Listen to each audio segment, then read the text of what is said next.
ಇದು ನಮ್ಮ ಭದ್ರಾ ನದಿ. ಚಿಕ್ಕಮಗಳೂರು, ಶಿವಮೊಗ್ಗ, ದಾವಣಗೆರೆ, ವಿಜಯನಗರ ಹೀಗೆ ಅದೆಷ್ಟೋ ಜಿಲ್ಲೆಯ ಜನರ ಜೀವನ. ಈ ನಮ್ಮ ಭದ್ರಾ ನದಿ ಹುಟ್ಟೋದು ಪಶ್ಚಿಮ ಘಟ್ಟದಲ್ಲಿರೋ ಕುದುರೆಮುಖದ ಗಂಗಾಮೂಲದಲ್ಲಿ. ತನ್ನ ಸಹೋದರಿ ತುಂಗೆಯೊಂದಿಗೆ ಜನಿಸಿ ವಿಸ್ಮಯವಾಗಿ ಮರೆಯಾಗಿ ಮತ್ತೆ ನಮಗೆ ದರ್ಶನ ನೀಡೋದು ಕಡಂಬಿ ಜಲಪಾತದಲ್ಲಿ.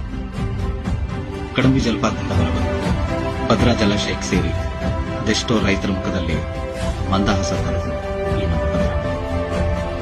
ಜಲಾಶಯದಿಂದ ಹಾಗೆ ಮುಂದೆ ಹೊರಬಂದು ಶಿವಮೊಗ್ಗದ ಹೂಗ್ಲಿಯಲ್ಲಿ ತನ್ನ ಸಹೋದರಿ ತುಂಗೆಯೊಂದಿಗೆ ಮತ್ತೊಮ್ಮೆ ಸೇರಿ ದಾವಣಗೆರೆ, ಹರಿಹರ, ಹೊನ್ನಾಳಿ ಮೂಲಕ ಹೊಸಪೇಟೆ, ತುಂಗಭದ್ರಾ ಜಲಾಶಯಕ್ಕೆ ಸೇರಿ ನಂತರ ಮಂತ್ರಾಲಯದಲ್ಲಿರೋ ರಾಯರ ಪಾದಪೂಜೆ ಮಾಡಿ ಆಂಧ್ರದ ಕೃಷ್ಣಾ ನದಿಯನ್ನು ಸೇರಿಕೊಂಡು ಬಂಗಾಳಕೊಲ್ಲಿಯ ಸಮುದ್ರದಲ್ಲಿ ವಿಲೀನವಾಗುತ್ತೆ.